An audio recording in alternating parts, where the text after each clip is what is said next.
Hello, and welcome back to Never Stay Dead, your leading and most regularly updated comics podcast. I'm your co-host, Matthew Dergish, along with... I'm Damien, back from the great beyond, because I never stay dead. And this time, we're talking about something of an oddity, something interesting that Marvel put out. We're talking X-Men Grand Design. By Ed Piskor, previously the author of Hip Hop Family. I don't even know. You that sounds right. I honestly don't. But this is That's what made him famous, though. A history of hip hop. Right. That's what put him on the map. Definitely. In oversized volumes. So they put out two kind of fat issues of X-Men Grand Design, and then released them in this oversized Treasury Edition size trade, I guess you'd call it, along with a backup of the first Stan Lee Jack Kirby X-Men. And then they're going to do two more, I think. That's what I understand, too. It was something of a confusing release schedule at first. My shop wasn't sure what was going on, because I picked up the first one, having heard of it only a week before. And then I asked for them to put it on my list, and they said, well, the second one's the last one, so... And I said, well, that's not right. They're releasing more. It's just on something of a delay, I imagine. And they looked into it eventually and got back to me like, yeah, we'll put it on your list. It'll be coming out sporadically, so... And will the next pair be number 1 and number 2 again? I hope not. I don't know. It seems very likely to me. Yeah, that'd be a shame. But you can... So Ed Piskor is kind of like almost an underground style cartoonist. Very detailed. In my opinion, very talented with the things he does with panels and layout and stuff, but not at all like superhero comics. And clearly he spends a lot of time putting these together, which is probably why they released two and then have this long delay. Right. It's interesting because I don't think I would appreciate some of his talent if I didn't realize some of the caricaturizing that he was doing, because he has these small, tight panels that you normally see only in like autobiographical or history comics. Right, and in fact, apparently he got his start doing some of that Harvey Piskor off the streets of Cleveland American Splendor comics, which are exactly that kind of thing. You know, the autobiographical, small, tight panels. But then I have the Treasury Edition version. So the panels, I mean, there's a lot of panels per page, but they're easier for me to... I'm showing them to the camera, even though we're audio. Old habits. They're easier for me to see, but the pages are packed, some of them, you know, with like four rows of panels. Or four rows of panels often. Yeah, it seems like every page I'm flipping to right now has 4 rows of panels. And he does a lot of subtle little tricks with different panels that... When I was reading along quickly, I didn't notice, but then I flip back and say, wow, you know, he did something kind of interesting in each panel. Or not every single panel, but a lot of panels. He'll do some interesting thing that you haven't seen before. Right. And in preparation for this, I got a digital version of the trade, which allows me to see it even bigger than you have it. And it made me realize the issues are kind of a shame, because... some of the panels are so tiny, I could barely read the text. It was like reading, you know, some of those old fine print books. And blowing up the art, it's just so much more impressive because you can actually see it. So I just love all the old comic tricks he's doing. There's a lot of old school love in here. Yeah, it's old school, but it's also a little bit R. Crumb or something. I mean, not in the transgressive sense, but in the kind of more related to cartooniness, an underground cartooniness, as opposed to a detailed superhero kind of style. And he's colored this himself, and just like I believe he did in that Hip Hop Family Tree, that's what it's called, Hip Hop Family Tree. He's even colored the paper to look, the entire paper around the panels, to look kind of like old grainy paper. Which is maybe my one objection to it. The color kind of irritates me after a while. It doesn't really look like the color of yellowed paper. but it's this kind of brownish. I agree. Shade. It's a wash that they put over the entire thing, and frankly, it does wash out some of the comics, some of the detail. I mean, it's obviously a choice, but Right. I think it's supposed to double with the fact that you can tell the coloring was done to mimic the old dot matrix style that they had. Right, so you kind of see the dots. Right. I don't know. I think it would have been better if the shade of the page was a little lighter. I just found it, for some reason, psychologically oppressive after a while. But that's just a small quibble, really. I want to make a bigger quibble about it because, frankly, the digital version is lighter. That coloring is lighter for it being on the screen, and it looks better for it. Well, one of my big complaints about modern coloring is I don't think the colorist or the editors ever look at the finished product on the page before they approve it. Everyone's looking at it on their screens, and if it looks fine on their screens, they just say go ahead and print it, and often things come out quite a bit darker. Or colors mix differently, or when you're applying that level of detail, especially with color to a page, it's going to print different every time. But this is not like some of those comics that I sometimes get where there's lack of contrasting colors and you can't make out the images or anything. It works fine in the printed version. But I do think, from what you say, I might like to look at the digital version and check out the colors that way.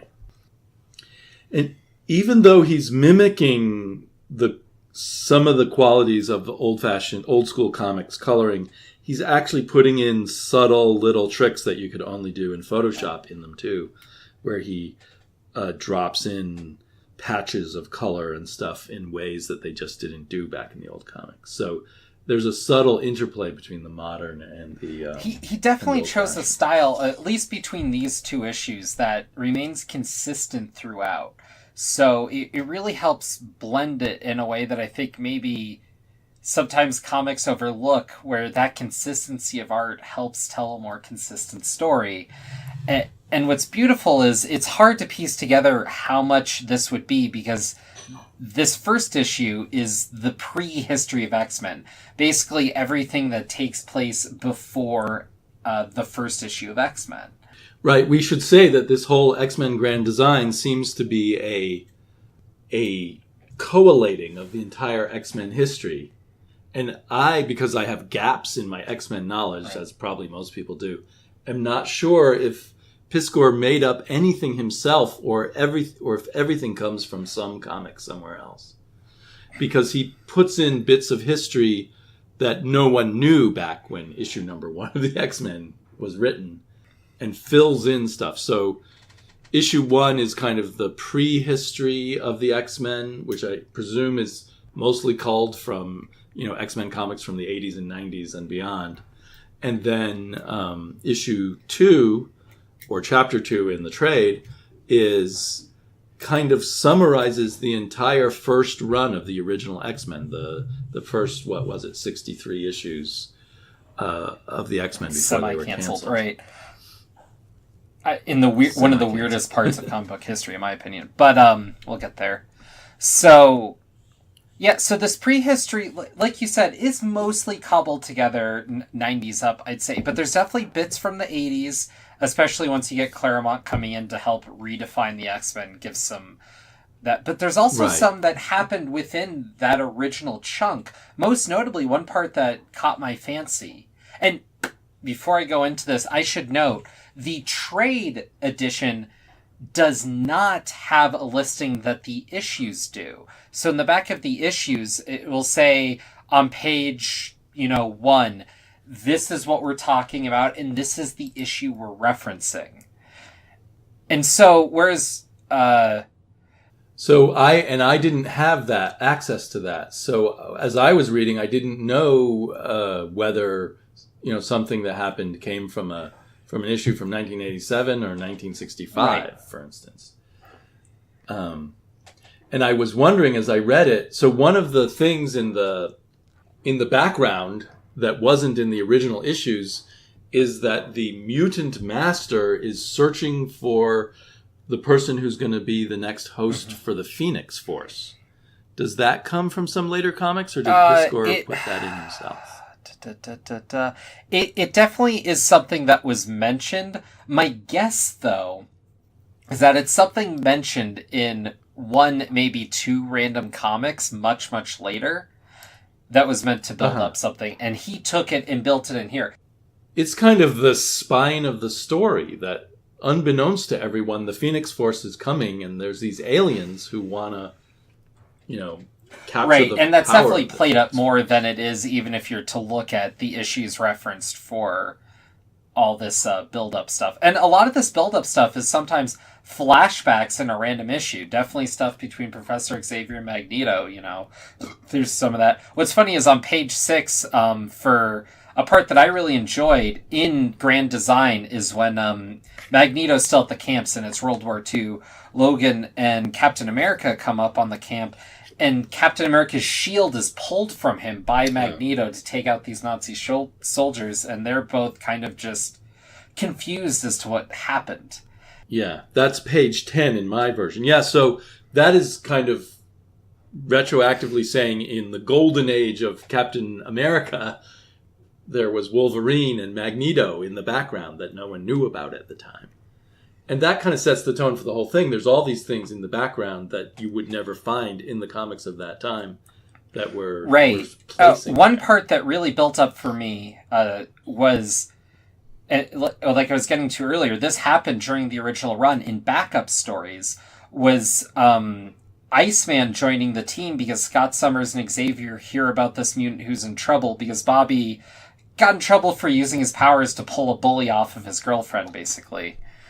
And he gets locked up, and they pull him out, and they make something of a scene. Like, it's pretty sloppy, but I thought that was such a cool story, and reading it in light of the recent Iceman run that just finished up, it's funny to see the characterization of Bobby's parents being much more accepting, and the only reason they want Bobby to keep his power a secret is because of exactly what happens, is all these people come up and they want to basically lynch Bobby. And so the X-Men pulling him out and making him safe is such a relief to them, not because they want to be rid of him, but they want him to go somewhere safe, somewhere where he can learn, and somewhere where he can deal with this. A much healthier way than them just being upset at him for being a mutant and being a gay, but that doesn't come until way later. Well, so I think on the back of my edition it says it would be a great introduction to the X-Men. And I would say it's not a great introduction to the X-Men because it covers so much ground. I think it's a great book for someone who's gotten into the X-Men, part way in, has waded into the stream of the X-Men, and now can pick up this book and kind of see that this is all this connective material that Piskor presents to us, that only a small number of X-Men readers would know all this connective material because there's so much X-Men lore out there. So this kind of brings it all together, but you kind of have to have a sense of these characters a bit beforehand to appreciate. And I imagine, with the hip-hop history, whatever he was doing, the level of research and connection made between these various events throughout the comics, and this is complete. There's one part where they're talking about something that happened to Jean Grey that happens in Bizarre Adventures 27. I've never heard of Bizarre Adventures before. It was a black and white magazine in the late 70s. Yeah, so it's very obscure is why I happen to know that. Right, and even taking something from the Invaders in 77, just this is comprehensive, and to read all this prehistory is understanding X-Men from the first through basically all of it. I'm trying to find the most recent reference in the back here, and it's I'm seeing 2002 is popping out at me. That is far. And if you read this without having ever read any X-Men before and say, wow, this is really interesting but very dense material, I want to read the original story in its more stretched out form, you go in and start reading the first 60 issues of the X-Men, and you're not going to get the story that's here, because though this takes all the knowledge of 50 years of X-Men and reweaves it together. So it's really cool to see if you kind of understand. And so to that, I mean, it's definitely not your first X-Men story. You want to read some good X-Men stories. God Loves Man Kills, Dark Phoenix Saga, right? The classics. No, but you don't have to be an expert on the X-Men. I just feel like you have to kind of be familiar with the X-Men to read this. And I'm certainly not an expert on the X-Men. I read certain periods of the X-Men, and what's funny is reading this and hearing more about the X-Men recently. It made me realize I thought I was a fairly big X-Men fan, but I have more than a few gaps, and the X-Men have never really been consistent in a way that like a Spider-Man or Batman is, where you could pick up a comic 5 years later and more or less dive in. I mean, there's going to be the current circumstances, but once you get past that, you'll be fine.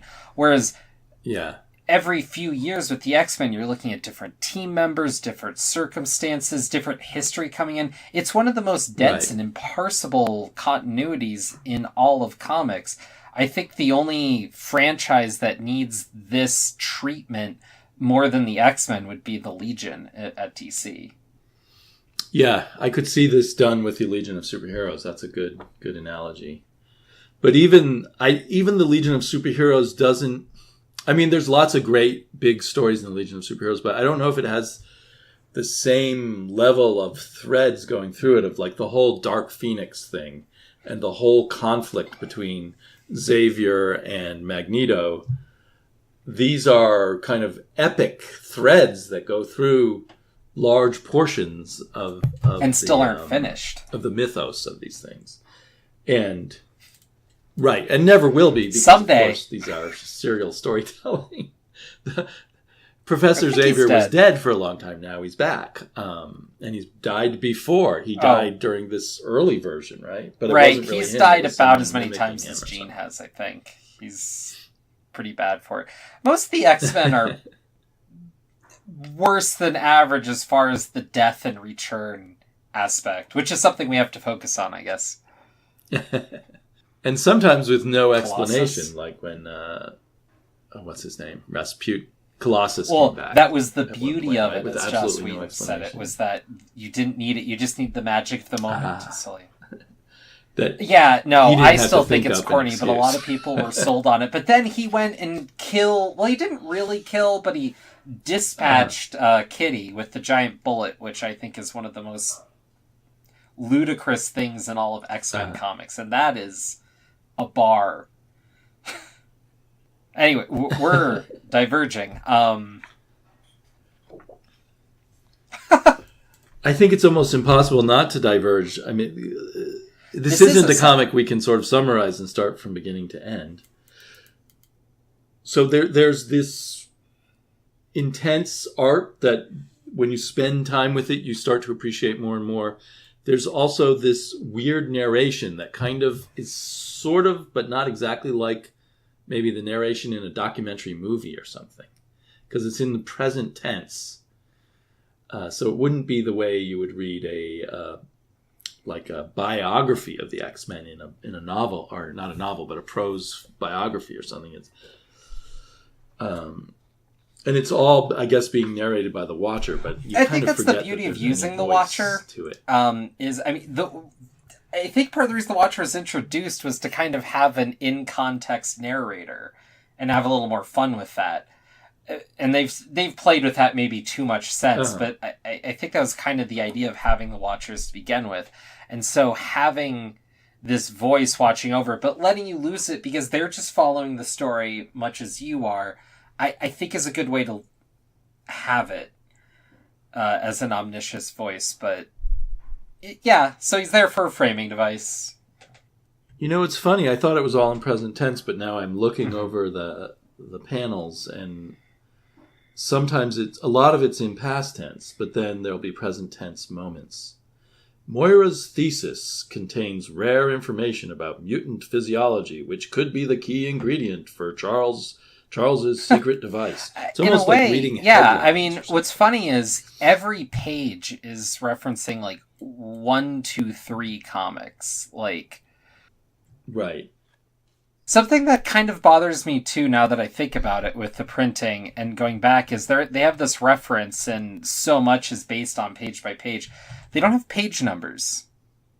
Oh well, There are page boy. numbers in my edition, but like you mentioned, page 6 Right, with the Captain so- America scene, and it was page 10 in mine. But because mine has right. extra pages at the front because it's a trade, so it actually starts on page 5. So your edition mentions page 17 and then says it happened in New Mutants #1, but but doesn't have page numbers. My edition has page numbers. And what's funny, but no page numbers notes on to the tell me issue where things came from. or the trade. It looks like, or maybe I'm looking at the wrong one. My trade has page numbers, but the page numbers may not match. Or so you have page numbers when there's no. Yeah, no, the digital trade doesn't have page numbers. Yeah, so I don't know, man. That's funny. So the digital ones Yeah, skip the bit at the bottom where there's a page number. or at least mine does. I don't know. That's just bizarre. And the issues don't have page numbers, more confoundingly. An interesting thing about the trade is it has a little bit of back material showing comics he drew as a kid, which makes you realize that it's not just a cheap stunt to have this popular indie comic producer do the X-Men. He, in particular, was always obsessed by the X-Men throughout his childhood, and he wrote hundreds of pages of his own X-Men comics as a kid, and he shows them from different eras of his childhood. Again, I'm holding them up to the camera that only Matt can see, but so you get a strong sense of how obsessed he was as a kid with this. So this is his kind of childhood dream to bring his obsession of the X-Men into this. It's very obvious this is a legitimate labor of love. publication. You couldn't assign someone this project because there's no way it could be worth the time. Because, like I said, the research that happened to put this together had to be immense. Even if he's read every issue of X-Men, Right. closely before, he still has to go through swaths of it again to get down the details and connect things. And piece everything together. You can't just read things to piece things together. You'd have to be making huge charts all over your walls Definitely. and everything. All this work.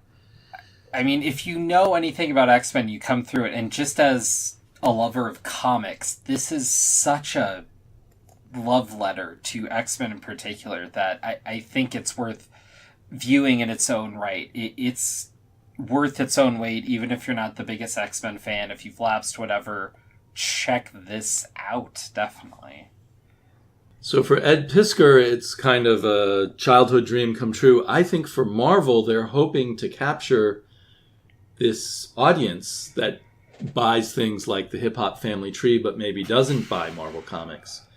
And by replicating the kind of physical trade look of the way the Hip Hop Family Tree is done. So, and that's, you talked about the floppies, the original comics in the comic book store were hard to read. I don't think Marvel was all along aiming for these bigger size pages to sell in the book market and the indie market. While I appreciate that and all that, whenever they reprint those things, just put the reference pages in the back. Because those reference pages, beyond being great references and making you interested to go check out more X-Men, which, from a marketing perspective, those pages are worth their weight in gold. Exactly, especially if they've read lots of X-Men, but not those X-Men. How much is the weight of a single page, and how much does gold cost? They're worth it.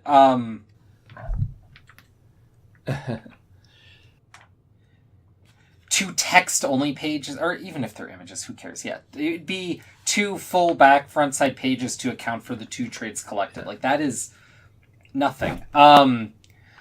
It's an oversight, clearly. So, beyond that, though, if they left the marketing potential here, as much as I don't care about their marketing. What I care about is X-Men is something that I really enjoy, but when you talk about comic history, as I said, is one of the hardest to parse. If they don't follow up when Grand Design is finished with an X-Men book, maybe relaunch X-Men Legacy, because that would be the perfect title to follow, is have something that plays off of some of the plot threads presented throughout this and play through with maybe a more classic return to X-Men as it has been and will be, as it were, but something playing off of all this being collected. Because if they just have this collected and then just continue with their blue, gold, and red, whatever, it would be a mistake. They really have a chance to pull something together and have a real definitive push for the X-Men, especially now that they don't have any conflicting movie nonsense or Inhumans to push or any of that BS. I guess the question would be, does Marvel have a coherent editorial vision? Is this Ed Piskor thing even connected to the regular X-Men editor as they... It doesn't matter anymore how the they change over. Of things is, but I'm trying to look in the credits of this whether there's an editor mentioned. There's just so many different people getting credits that I can't tell. Well, special projects. Mark Beasley, editor, special projects, perhaps. Yeah. So anyway, I think your idea is excellent, and I would hope that they would do that, but I have a feeling they won't. I have a feeling there's great disorganization in things like all the different... And I don't want to go down too far, if comics were just the way I wanted them kind of a thing, but I feel like this is a bit more salient. This is just saying you finally have cohesion to something that's beloved but confusing, and here's a summary. Play off of it. Yeah. Well, and I'd love to know, I'd love a list of the best trades of X-Men to read after reading this Ed Piskor. The ones that play most with these things. Because I know that there's been other X-Men series that go back and look at their early days in new ways. I never read any of them. But I know they... So, no. This is... I have Maybe to break they're a all rule you horrible said from the before tone of your we voice, started the podcast, but this is inevitable now. I should have seen this coming. Oh. So, there is an X-Men podcast I listen to called Battle of the Atom. They have a list of what they consider to be the best, worst X-Men stories. So if you're looking for good quality X-Men, go search Battle of the Atom. Their website should pop up. Look for the BOTA listing.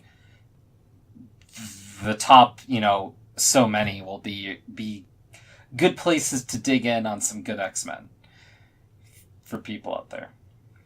Right. Well, I'm thinking I want to look into ones that have kind of revisited the meaning of things that happened in the early days of the X-Men. Because I'm fascinated now by this idea that the Phoenix Force was kind really of something going on in the background all along. There's a couple comics that play some lip service to it, but it wasn't really... They've built up the mythos, too, as they've gone along, and a lot of that's been a lot more recent. Well, then, so there's nothing. With Phoenix...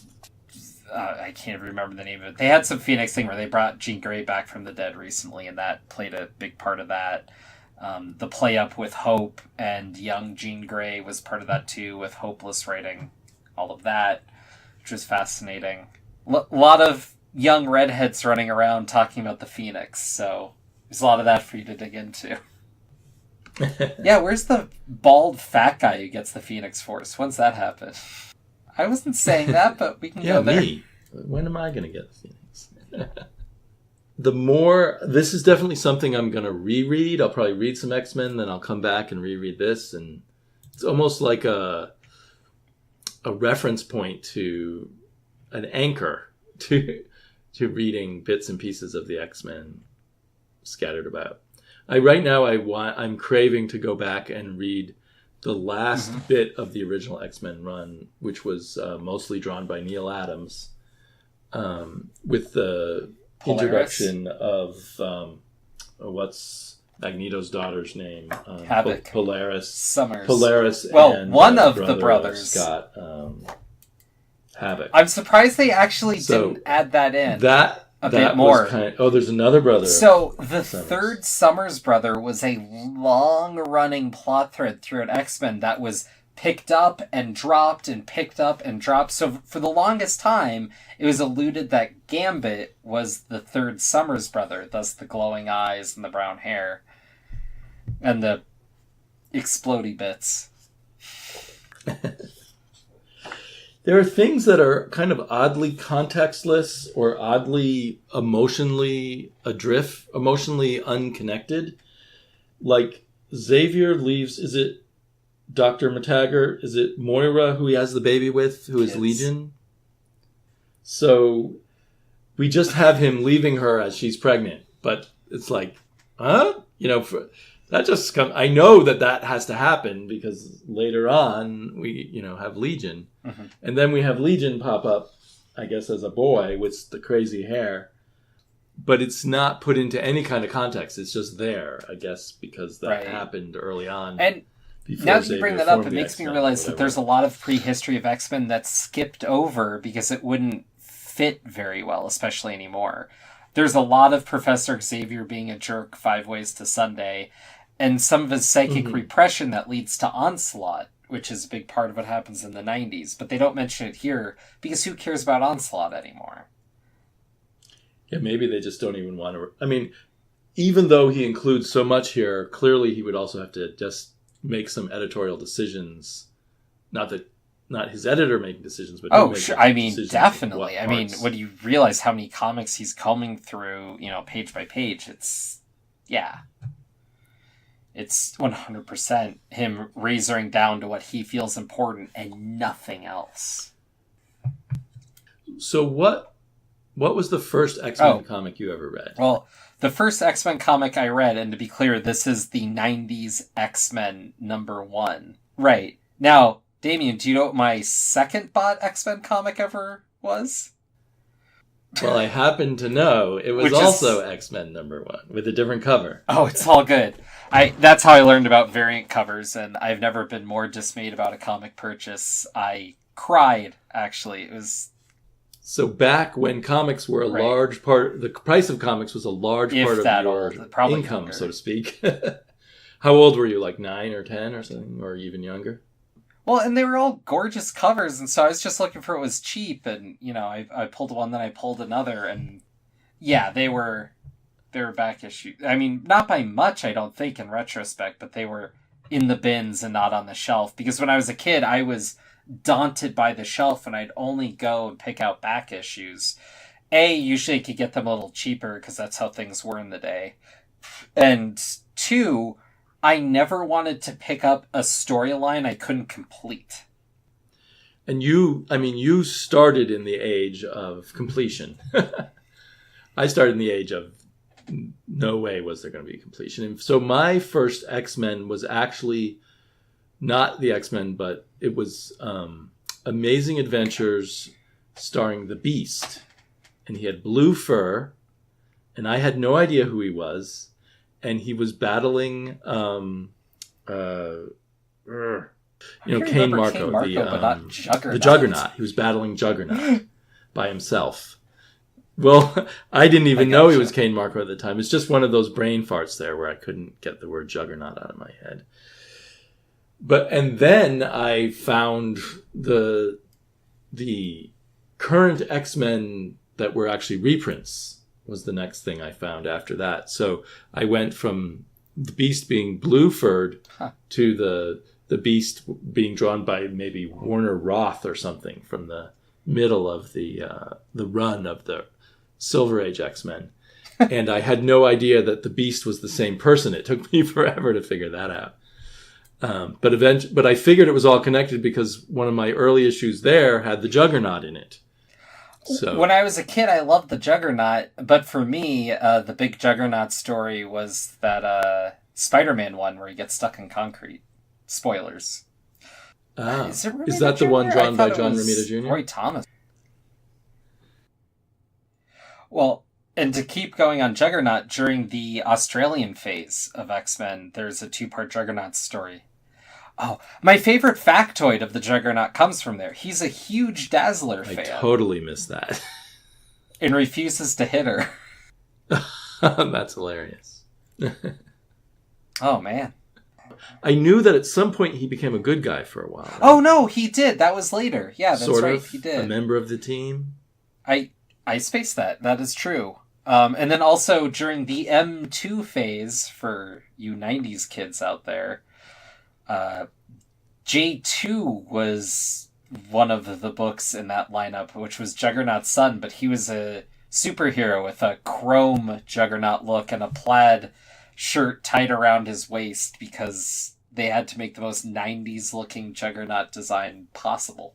Yeah, I kind of loved all those early X-Men villains. I think maybe the villains, well, that's often the case, the villains are better than the heroes. Well, who were the early X-Men? Because they actually don't have that many in here, and they really play up the Shadow King. Well, no, Magneto and the Blob and Eunice and... Eunice was one Mastermind issue. And or Juggernaut. Two, and Magneto and Magneto and Magneto, but well, yeah. the Super Brotherhood of Evil Adaptoid Mutants, or whatever right? he was called, the guy who got all their powers. Oh, I must have missed the issues where he actually became a member of the X-Men. I did. That was new to me. And you briefly had Quicksilver and Wanda as villains. But they were part of the Avengers for a while too during that, so that is actually a touch They point. very quickly moved from villains to heroes. I wonder what prompted that. I would guess that was Roy Thomas. Okay. He loved to mix things up, so I don't know. I don't know if it was Stan Lee or Roy Thomas, but I think it was Roy Thomas's doing. Now you have me wondering. Maybe I can find out. So I have this book here that I haven't dug through nearly enough, but those who are into comic history, especially for X-Men, to do another plug, I guess, there's a handful of these books called Comics Creators On is the series, and this one is X-Men, shocker.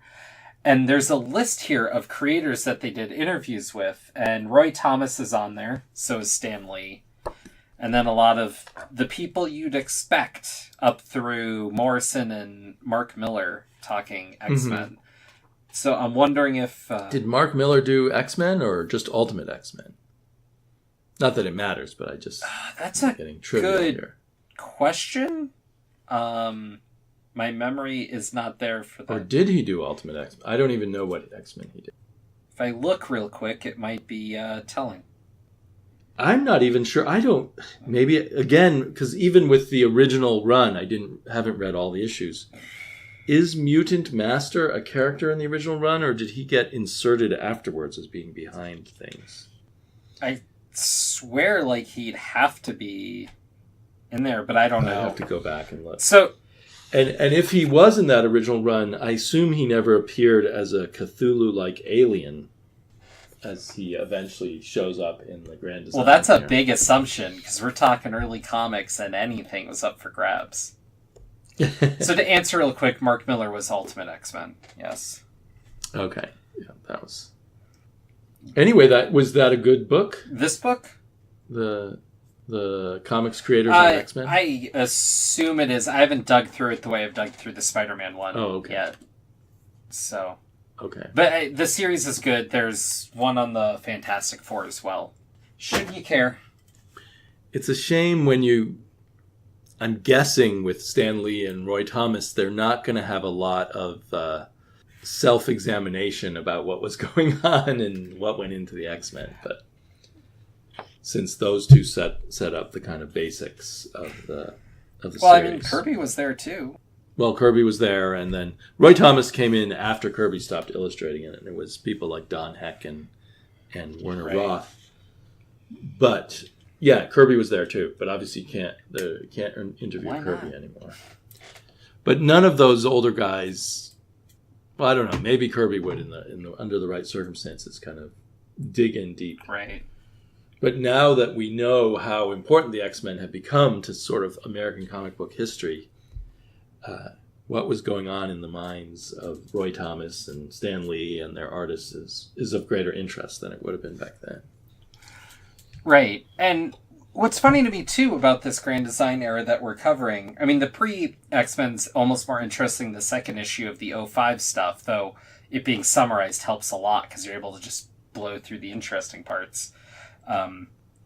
Even across most X-Men fans I've heard from, this era of the Stan Lee X-Men is hardly the most fondly remembered. Most people don't have a lot of love for most of these issues. And even the first X-Men comic to most people is kind of forgettable, which is funny compared to most Marvel classics like Fantastic Four or Spider-Man. You know, that those original chunks are hugely beloved.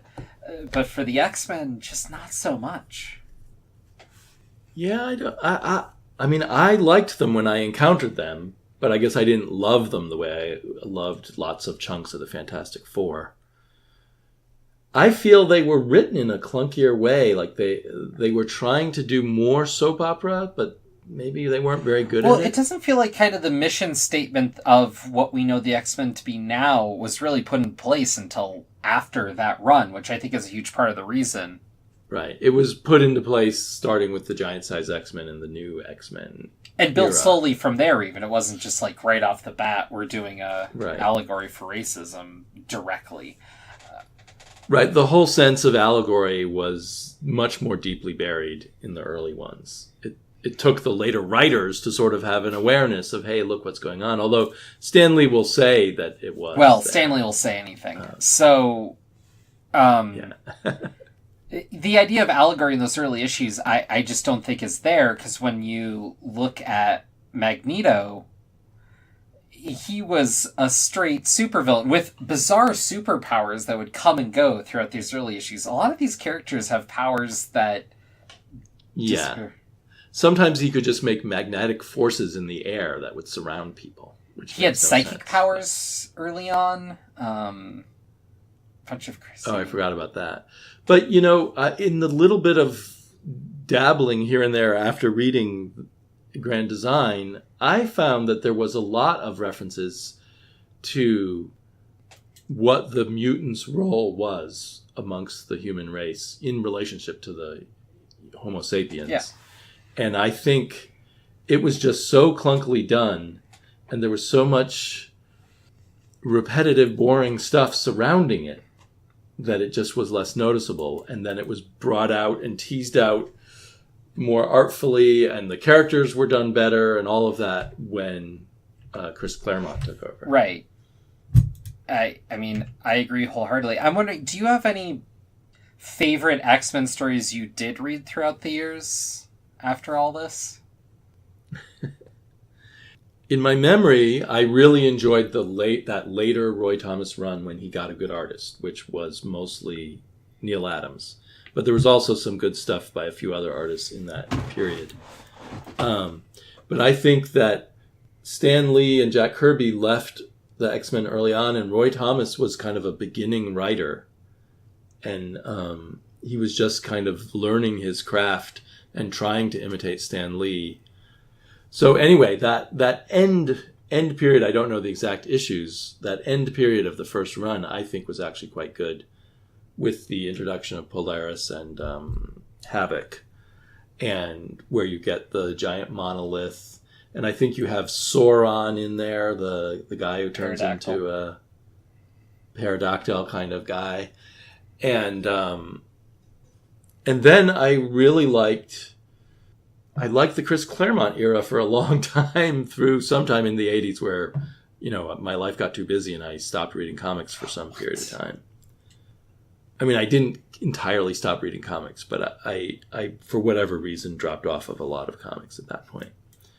So I think I may have followed the X-Men up through about, you know, from, when was it, 78 through 88 or something like that. And there was a lot of good stuff in there, especially in my mind when Kitty Pryde entered the story. I feel like it jumped up a big level then.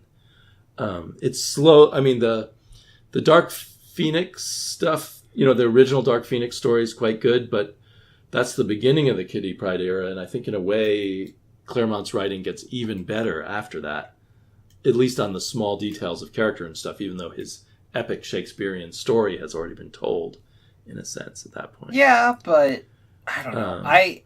I like a lot of the later. So there was so much good stuff then, but it's all a blur now. I've only reread the Dark Phoenix saga. Remember when we had that YouTube community project where we did a group review of it? Oh, that was ages ago. Yeah.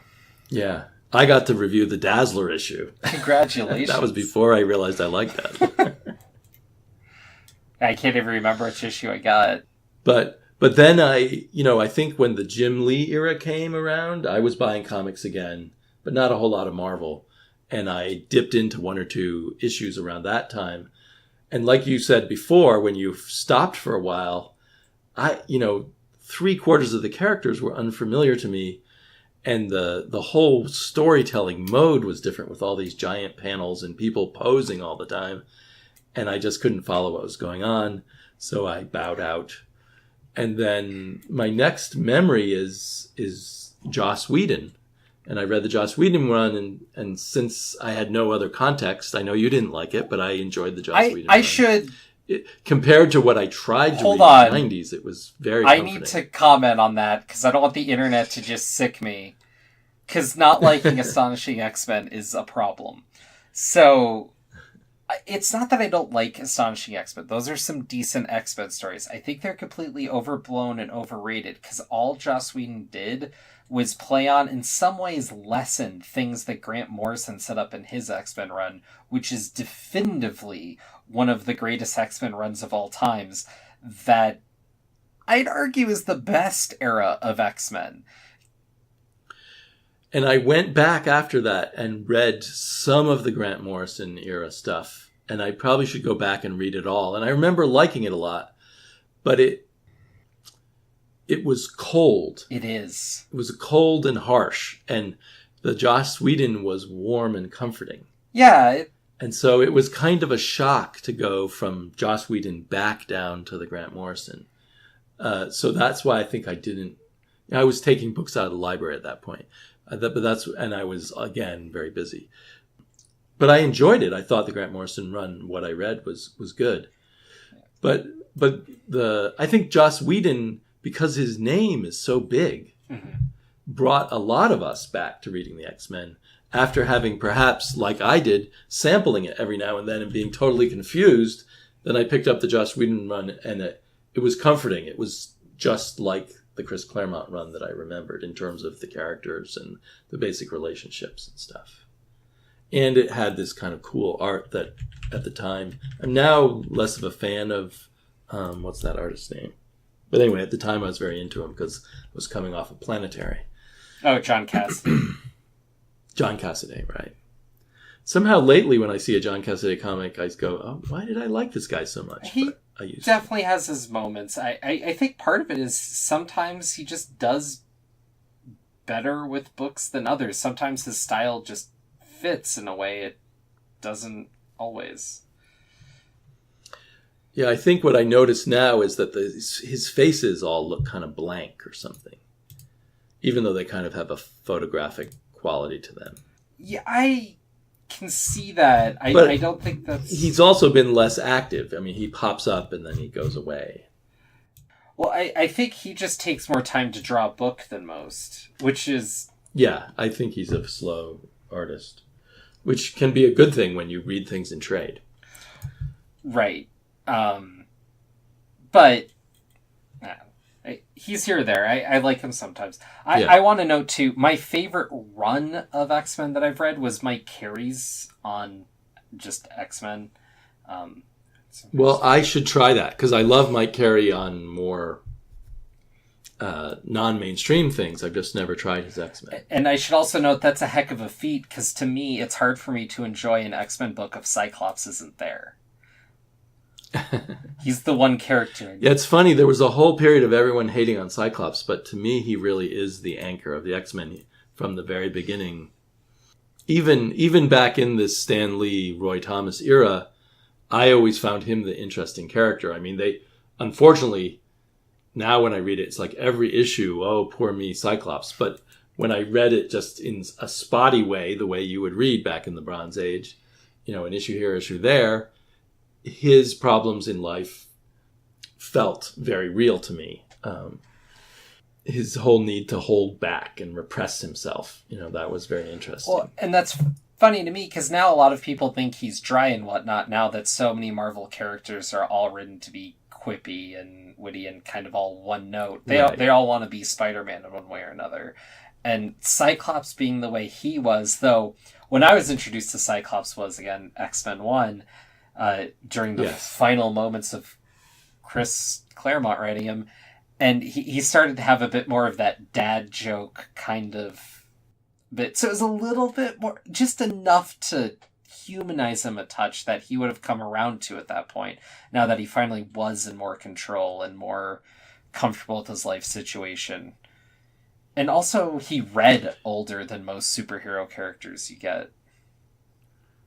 Right, I like the idea of him as kind of the oldest member of the active X-Men. Sans Wolverine. And I felt that way at times. Well, yeah. When I was reading Wolverine in the 80s, at least early 80s, it wasn't clear he was so... I kind of disliked the whole thing of Wolverine having been around so long and all of that. I don't know. To me, it's too much. I'm not going to fight you on that one. It is. It definitely is. Origins is not a good comic for many reasons. Yeah.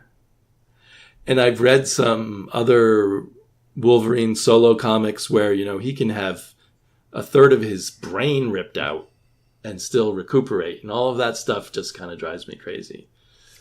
But, because that's, I like the illusion that these mutant powers are actual mutations on the human physiology and not utter magic. Right. But of course, many of them are just utter there magic. has to be a certain level, and you cross a certain level, and I think most of Wolverine's healing ability is crazy enough, but the idea that... Right. Like, I've seen a couple times where it's been way too much. One time was just down purely to the skeleton, and at that point, well, no. And the other time was down to a single atom, and from that, what he regrew. It feels at that point that the writers completely misunderstand what these heroes are about. I mean, the whole reason I used to like Marvel Comics is it felt like the heroes had something at stake. Whereas, Superman, I'm now, reverting back to my 70s reading, nothing bad could ever happen to Superman back in the 70s. And I guess sometimes it's that way now still, but sometimes he's more vulnerable. Right. And that makes Wolverine essentially, it's nothing at stake. Well, it's funny because, Wolverine has that Superman problem that people complain about so much, but no one ever pins that on Wolverine. But back in the early days, like if you were to read the Dark Phoenix saga, he's just this scrappy fighter with claws. And he could take a good hit and heal, but he can't heal in the moment right then. You can't chop his head off and have him come back to life, but he can take a punishment that most people can't. But he feels the pain. Right. Well, and also they've turned him from someone. They may have turned him back, but with the last time I tried to read Wolverine, they turned him into someone who wasn't just willing to do some dirty work when it had to be done. It was like he did dirty work all the time and was killing people constantly. Well, which to me also just reduced him to no drama. We're way off the rails. Well, here, I mean, they're bringing Wolverine back. The whole dark, I don't know, the whole wet work thing that he was doing a la X-Force. X-Force by Rick. My only problem with that was they said X-Force, but it had nothing to do with the previous incarnations of X-Force or any of the characters at all, save one, if my memory serves. And it was just like, well, there's X-Force fans out there, and you're kind of just taking the name for nothing. But beyond that... Yeah. But Marvel's done that a lot with the X-Men at this point, right? Often just reusing names that have nothing to do with the previous use. I don't know. I mean, there's only a handful that I think have a lot of salience, like Excalibur, X-Force, and X-Factor now. Though, I mean, originally X-Factor was the 05 coming back, and then it turned into Peter David's band of misfits. So after that, I don't think people are too protective. Well, so back to X-Men Grand Design. I am now excited for the next volume. And at first, I wasn't. You know, it was like, this is just like some kind of dry exercise. But at some point, it just snuck up on me, and I really enjoyed it. So now, it's going to be hard for me to wait for the trade version, although since I've got the first trade, I'd like to have the second trade and not have the comic books. Right. Plus, from what we've just said earlier, the comic books are harder to read than the large size trade. Maybe I should get the digital and then buy the trade.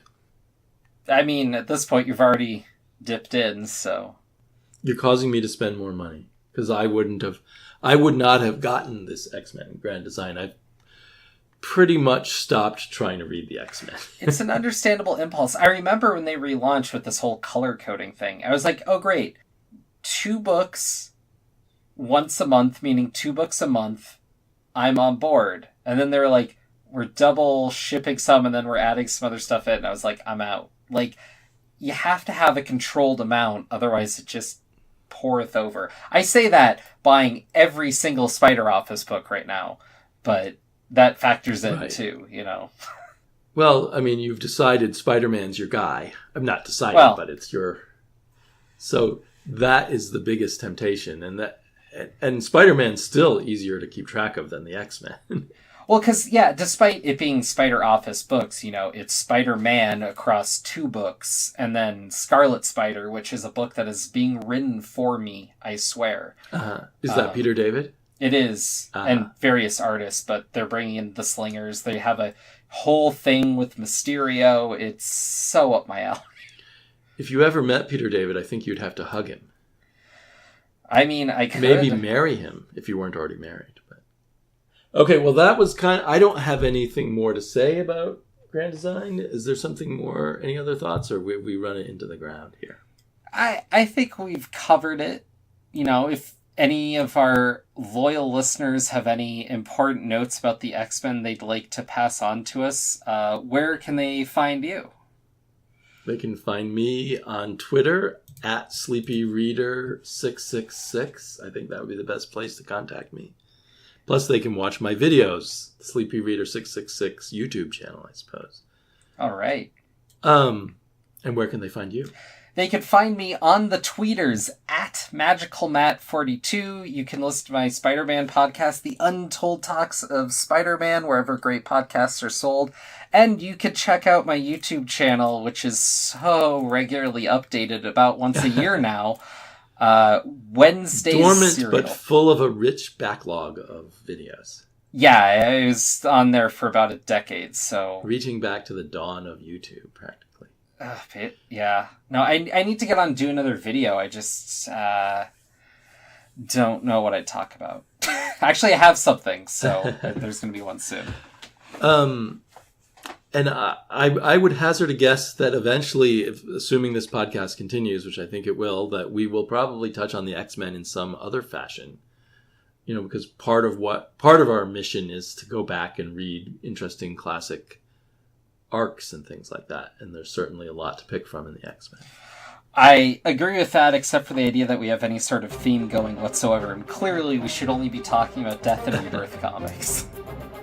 I feel like our theme is to sort of go back and read interesting things, but we have talked about more modern things also. I mean, we slip around through time. Yeah, there you go. And we never stay dead. Like the greatest X-Man ever, Cable. Oh, how I love Cable. Good night, everyone. Good night.